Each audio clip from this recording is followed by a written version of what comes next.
Julie Desmarais, qui est MCUPH donc en immunologie à la faculté de pharmacie de Lille et qui travaille également au laboratoire d'immunologie du CHU, qui va nous parler donc, de l'immunité cellulaire dans la COVID-19. Un grand merci Julie, je te laisse la parole. Merci Annie, bonjour à tous. D'abord, je vous remercie les organisateurs de m'offrir cette opportunité de présenter ce travail aujourd'hui, porté par le CHU de Lille sur l'immunité cellulaire dans la COVID-19. Alors, j'ai voulu commencer simple et présenter ce qui se passait, qu'est-ce que c'est la réponse immunitaire anti-SARS-CoV-2. Donc en immunologie, ça peut être vite complexe avec des schémas bien détaillés, plein de choses qui partent dans tous les sens, des tableaux un peu plus obscurs. Et je me suis dit que je n'allais pas commencer comme ça parce qu'à 4h30 un dimanche, après plein de présentations intéressantes, j'allais sûrement en perdre quelques-uns et mon message n'allait pas très bien passer. Donc on va aller à l'essentiel et je vais vous donner les messages principaux de cette réponse immunitaire anti-SARS-CoV-2. Donc déjà, une réponse immunitaire antivirale, il se passe toujours beaucoup de choses, ce qui est physiologique. Le système immunitaire rentre en action, il est là pour éliminer le virus, donc un orage cytokinique dont on a beaucoup entendu parler pour le SARS-CoV-2. Une réponse, une immunité innée qui va répondre tout de suite et puis une immunité adaptative qui va se mettre en place tranquillement. Tout ça pour éliminer le virus. Et puis, comme dans toute infection virale, bactérienne, on va avoir d'autres facteurs qui vont jouer un rôle, comme les facteurs de l'hôte, que ce soit l'âge, le diabète, des facteurs de comorbidité, Tous ces facteurs vont faire que finalement, cette clairance virale qui était physiologique et normale va être contrée par d'autres facteurs et ce qui va aboutir à un état d'hyperinflammation et des conséquences néfastes pour cette élimination du virus et pour la personne infectée. Ainsi, on va avoir différents stades de sévérité et de symptômes par rapport à cette réponse au SARS-CoV-2. Donc déjà, on sait l'exposition au SARS-CoV-2, on peut être infecté, ne pas être infecté, on peut être infecté mais asymptomatique et puis on va avoir un spectre de symptômes qui va être différent d'un individu à l'autre.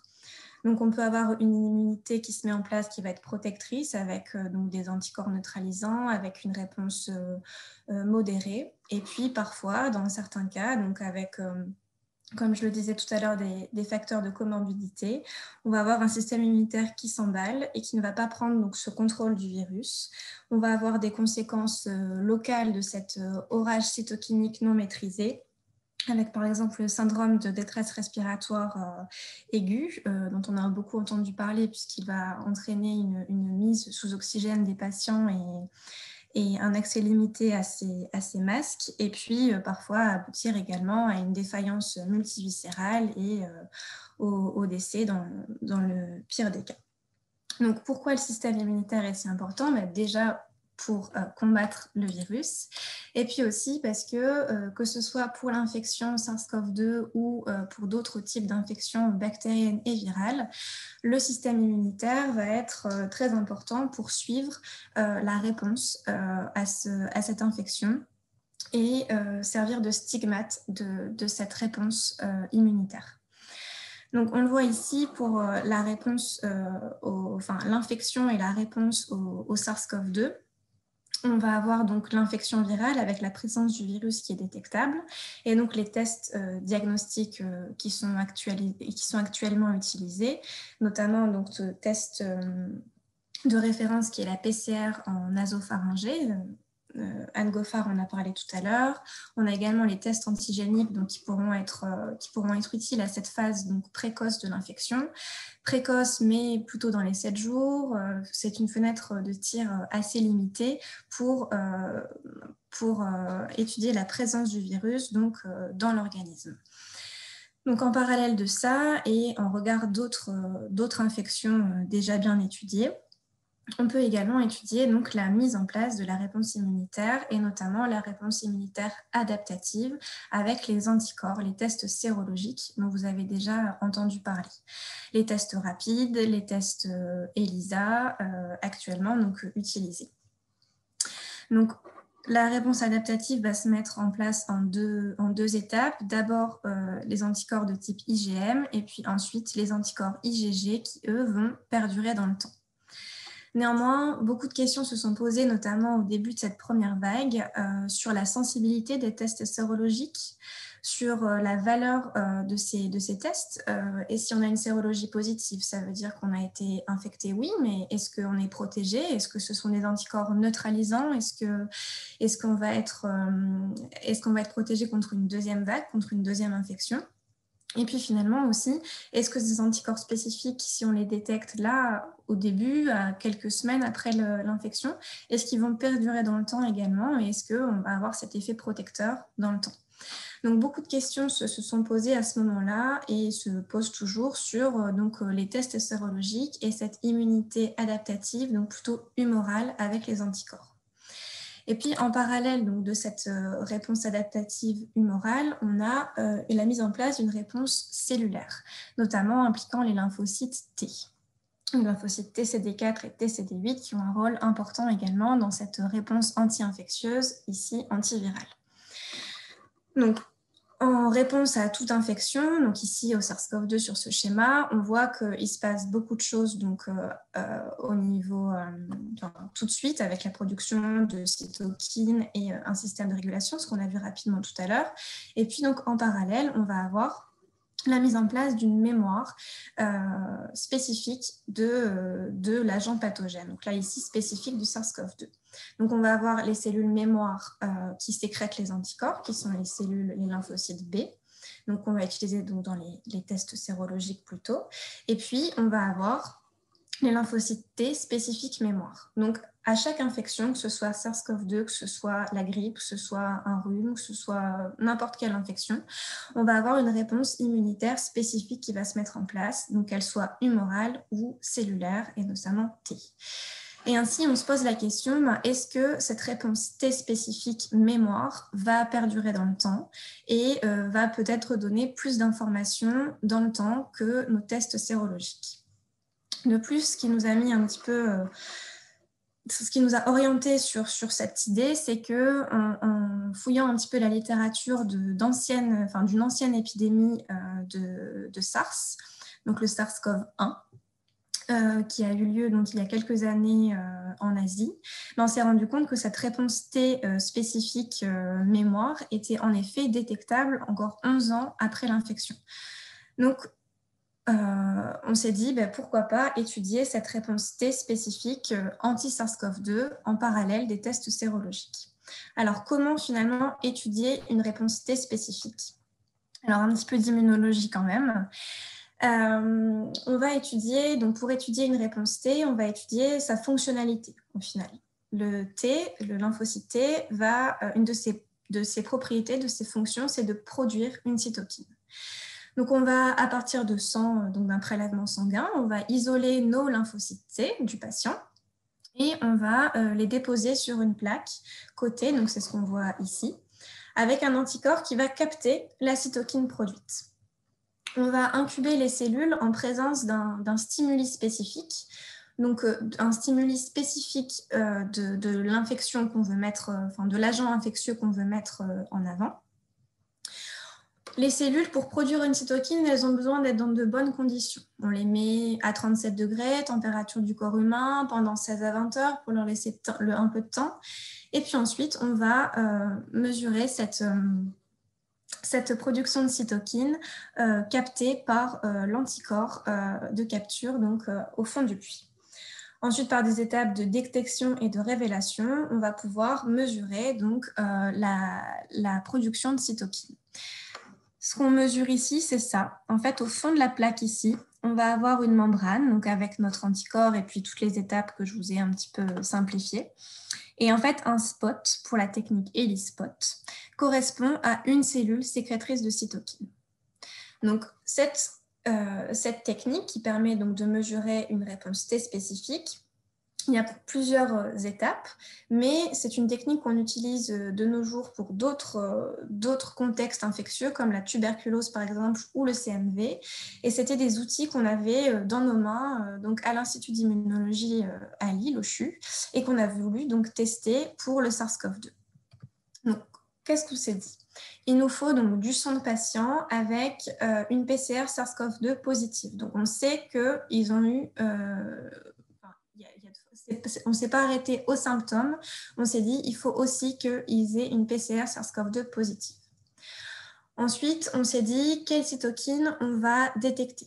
L'interféron gamma, c'est une cytokine qui est impliquée dans cette réponse virale. Donc, on va mettre des anticorps anti-interféron gamma pour notre test. Et puis, il faut donc un stimuli spécifique, un antigène spécifique de notre virus. Donc, on a trouvé dans le commerce, donc dès le mois de mars-avril, il y avait des antigènes spécifiques de SARS-CoV-2 qui étaient disponibles sur le marché. Donc là, c'est la société Miltenyi qui les proposait et qui proposait donc des antigènes de différentes parties du virus que Anne Goffard vous a présenté rapidement tout à l'heure. Donc la membrane, la nucléocapside et la spicule. Donc à partir finalement de tous ces ingrédients, on s'est dit, allez, on tente la recette, réponse T spécifique, SARS-CoV-2, et on verra. Donc, on a proposé ce projet pour obtenir un financement, bien sûr, puisqu'on ne peut pas faire ça d'un claquement de doigts.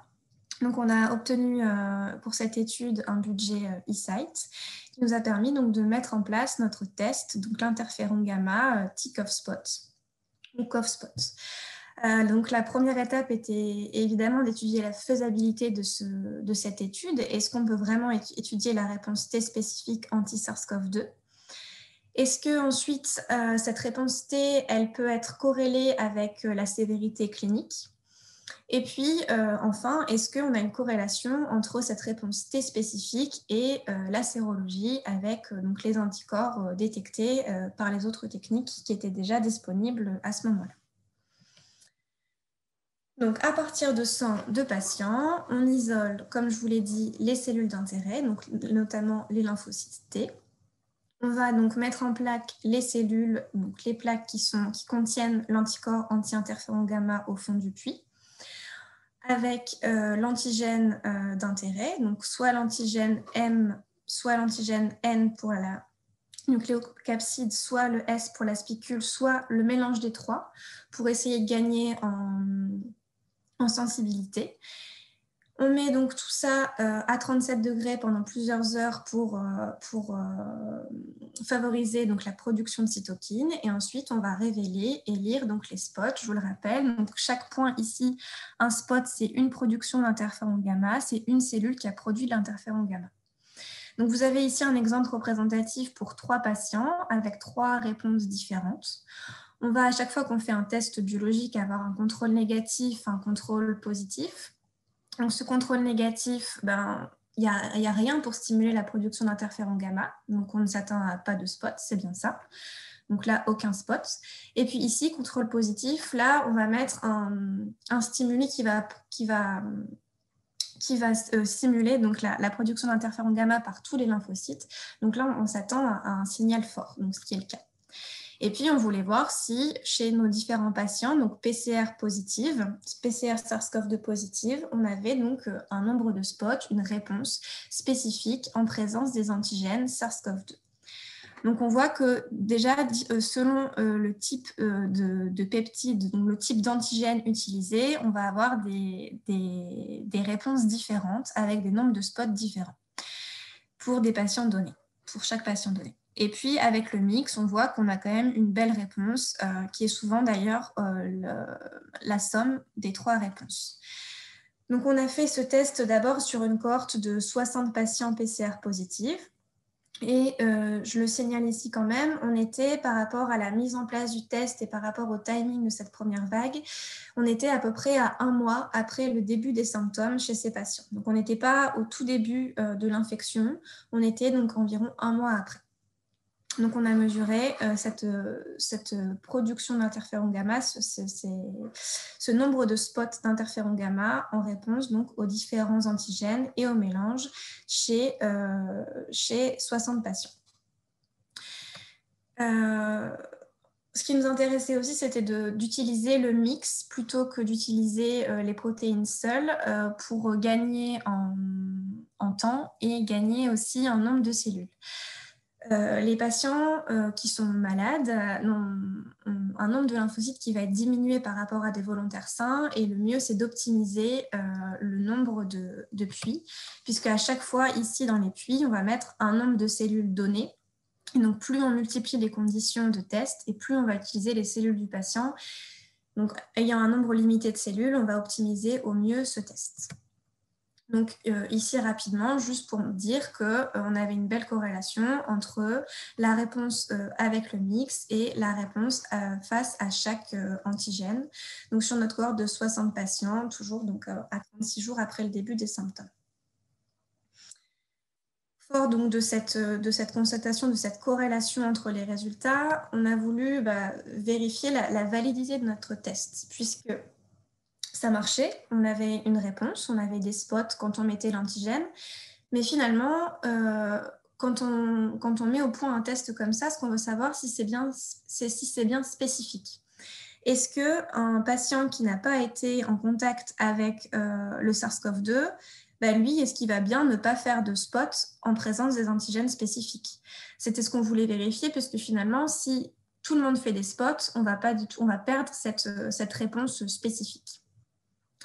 On s'est posé la question à ce moment-là, donc c'était au mois d'avril, comment savoir si un patient en plein confinement, en pleine première vague, n'a pas été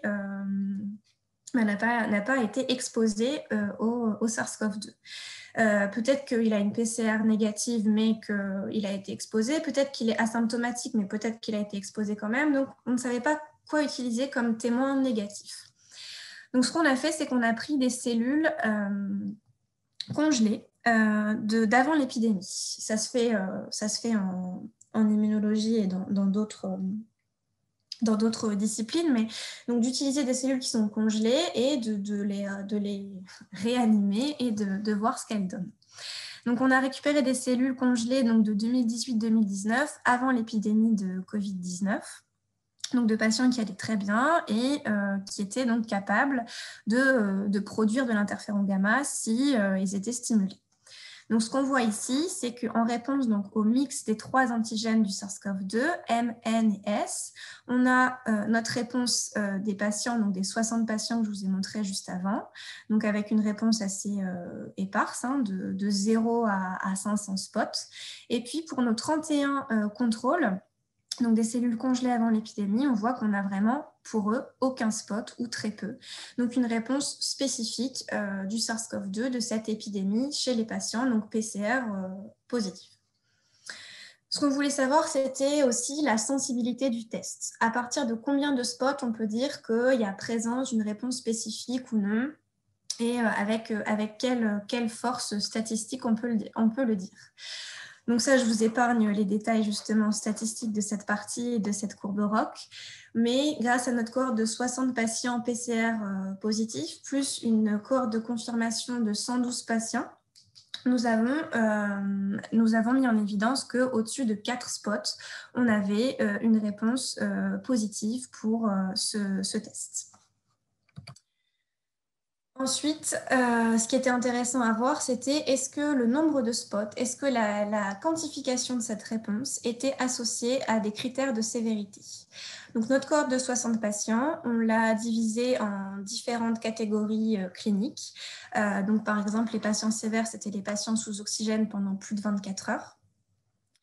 Et on a regardé les différentes réponses chez ces patients et le nombre de spots. Et de manière intéressante, on a retrouvé donc une corrélation importante entre donc cette réponse quantitative, le nombre de spots et la sévérité. Alors, cette dernière partie des résultats, pour vous montrer aussi que ce qui nous importait, c'était est-ce qu'on a une corrélation entre la réponse T spécifique et nos tests sérologiques. Donc, on disposait également du sérum de 49 de nos patients testés de la cohorte des 60 et on a regardé donc, si on avait une réponse sérologique corrélée à la réponse T spécifique. Donc, je ne vous explique pas les différents types de tests ici pour la sérologie. Mais déjà, chez nos patients, on trouvait donc une réponse sérologique également, donc nos patients PCR SARS-CoV-2 positive. Et puis, pour ici, la réponse anti-S, anti-spicule, on a regardé la corrélation entre le nombre de spots interférons gamma et puis la réponse ici de la sérologie. Encore une fois, ici, bon, les corrélations sont moins jolies que ce que je vous ai montré tout à l'heure. Une belle corrélation, c'est quand ça fait une droite ici. Là, ce n'est pas le cas. Mais on a quand même une corrélation intéressante entre la réponse cellulaire T et la réponse sérologique. Donc, en conclusion de cette étude que je vous ai montrée rapidement, j'espère que vous l'aurez compris quand même, qui met en avant l'implication d'un service au service d'une épidémie. En fait, on s'est vraiment demandé comment on pouvait contribuer à cette crise avec ce qu'on avait de disponible au laboratoire, comment on pouvait essayer de mieux caractériser, mieux comprendre l'immunologie des patients. Et donc, on a mis en place cette méthode, cet interféron gamma tick of spot, qui est donc, j'espère vous l'avoir démontré en quelques minutes, une méthode fiable pour étudier la réponse T spécifique anti-SARS-CoV-2. Je vous ai pas tout montré, mais on a retrouvé donc une corrélation intéressante entre la sévérité clinique et la réponse et cette réponse immunitaire adaptative, donc qui était très intéressante pour nous aussi. Et puis le travail continue avec cette deuxième vague en essayant d'étudier la mise en place de cette réponse T spécifique. Je vous l'ai dit, ce premier travail a eu lieu au milieu de la première vague, donc à un mois environ après le début des symptômes. Ce qu'on voudrait voir, c'est à quel moment se met en place cette réponse immunitaire spécifique. Donc, on a une nouvelle cohorte en place pour cette deuxième vague et on fait énormément de tests pour affiner ce timing. Et puis, ce qui nous intéresse surtout, c'est de savoir si cette réponse va perdurer dans le temps, comme elle l'a fait pour l'épidémie SARS-CoV-1. Et donc là, on est en train d'étudier le suivi de cette première cohorte. Donc, on a eu les 3 mois cet été. Les 6 mois, on est en train de post-infection de première vague, on est en train de les terminer actuellement. Et donc, est-ce qu'on a une persistance de cette réponse spécifique et est-ce qu'on a une persistance de cette corrélation avec les anticorps spécifiques également? Et puis, donc, pour faire le lien avec la présentation suivante de Christophe Carnoy, on s'interroge aussi sur l'intérêt, évidemment, du suivi de cette réponse T mémoire spécifique après la vaccination et donc la place de ce test dans les essais vaccinaux qui vont bientôt commencer. Voilà. Je tiens à remercier beaucoup de personnes qui ont participé à ce projet. Aussi le personnel technique que j'ai pas cité ici. Mais on a réussi à monter un test, à publier un premier papier qui est sous presse là, qui va bientôt être publié en 6 mois. C'est un travail énorme et qui a impliqué donc beaucoup de gens, une équipe soudée de différents laboratoires. Donc je tiens à remercier et voilà. Et je remercie tout le réseau Licorne, quel beau nom, pour ce travail.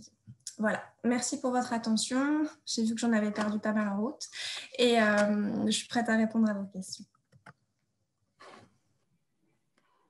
Merci beaucoup Julie, c'était très intéressant de voir également que sur l'aspect immunologique, des choses se font et vont avoir éventuellement un intérêt dans les mois à venir avec cette question que tu poses sur l'immunité cellulaire et la vaccination. Alors, il y a une question dans le chat, je vais la lire. Donc, a priori, l'antigène M serait le meilleur pour la corrélation avec la sévérité de la maladie. Ne faudrait-il pas faire le test avec M seulement? Oui, oui, donc on s'est posé la question en fait au début, donc on avait essayé avec les trois et on s'est rendu compte que oui, le M était le plus, enfin celui qui répondait le mieux et celui qui corrélait le mieux avec le mix, enfin celui avec lequel on obtenait le plus de spots. Et en fait, on est parti sur le mix et on a gardé les autres également par rapport aux tests sérologiques. Parce que finalement, les cibles des tests sérologiques, c'était plutôt N et S et pas M. Donc, on a voulu garder cette réponse pour l'instant dissociée pour les trois pour notre comparaison avec les tests sérologiques. Ok. Alors, une autre question. Là, tu as tu as montré que l'immunité spécifique cellulaire était plus importante si le patient a développé une maladie symptomatique plus sévère. Ouais. Donc la question, est-ce que les patients qui ont cette immunité cellulaire plus importante, qui rencontreront le virus muté ou non à nouveau, sont susceptibles d'être plus protégés ou bien risquent d'avoir une réponse inflammatoire incontrôlée plus massive? Donc est-ce qu'ils vont être mieux protégés ou risquent peut-être de basculer dans un tableau sévère? C'est la même question que finalement pour les anticorps. Est-ce qu'une réponse sérologique, c'est vraiment les anticorps neutralisants? Est-ce que c'est protecteur? Est-ce que ça va durer? Là, on ne sait pas. Enfin, finalement, on commence à avoir une cohorte importante, que ce soit première vague ou deuxième vague. On se posait la question d'avoir des patients de la première vague réinfectés pour voir ce que ça pouvait donner, pour lesquels on pouvait avoir cette donnée-là. En tout cas, je pense que d'avoir une réponse T spécifique importante permettra dans tous les cas d'être apte à répondre à l'infection au mieux et donc à avoir une sévérité moins importante, j'imagine.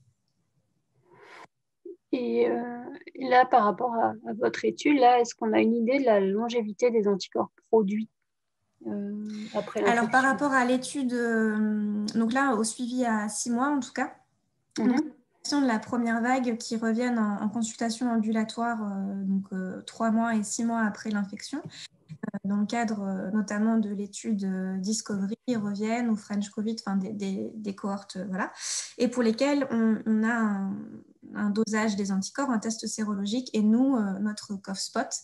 Et on est en train d'étudier les données, mais a priori, certains patients perdraient, on ne détecterait plus d'anticorps, alors que nous, on a toujours une réponse cellulaire T. D'accord. Ok, une dernière petite question concernant les supercontaminateurs. Donc, qui ne présentent pas de signes cliniques au moment de la phase de contamination. Est-ce que l'immunité T cellulaire permettrait de visualiser leur pouvoir de supercontaminateur ou pas? Je ne sais pas. Je ne saurais pas dire parce que la réponse T, la donnée, pour l'instant, on a vu qu'on pouvait corréler cette réponse T, par exemple, avec la sévérité des symptômes. Mais de manière générale, les LISPOT et les réponses T cellulaires, par exemple, dans le contexte de la tuberculose, c'est difficile d'avoir une donnée quantitative et de dire là il y a 150 spots, ça veut dire que lui vraiment ça flambe et il est super, il va contaminer tout le monde. Je pense que là aujourd'hui malheureusement je peux pas répondre à cette question juste avec un nombre de spots, et je pense qu'il faut un petit peu plus de recul et de pouvoir corréler là à 6 mois nos données avec la clinique complète des patients, que ce soit au moment de l'infection ou là depuis les 6 mois. Et aussi sur la cohorte qu'on est en train de faire sur les nouveaux patients, puisqu'on étudie cette mise en place de la réponse T chez les patients hospitalisés. Donc la cohorte licorne, c'est des patients hospitalisés en réanimation, en maladie infectieuse, donc un peu moins grave. Et on a d'autres patients aussi ambulatoires. Donc, on va pouvoir comparer si la mise en place de la réponse T est différente selon la gravité des symptômes au départ. D'accord. Alors, une dernière question et après, je vais te libérer. On passe la parole à Christophe. Voilà. Est-ce que les patients chroniques dits plus à risque sont connus pour avoir une immunité cellulaire moins performante? Alors, les patients chroniques, en fait, il y a des patients qui vont avoir on va dire, ça va dépendre des lymphocytes de manière générale, de notre capacité à produire des cytokines de manière générale. Par exemple, les patients qui sont très lymphopéniques, ça va être plus compliqué. C'est pour ça aussi qu'on a, par exemple, nos contrôles dans le test, puisque si le patient n'est pas capable de produire un spot avec le contrôle positif, par rapport à notre test, forcément, ça va avoir un impact aussi. Mais je dirais que oui, par exemple, les pathologies chroniques et les patients lymphopéniques, notre test sera du coup moins bien interprétable pour ça.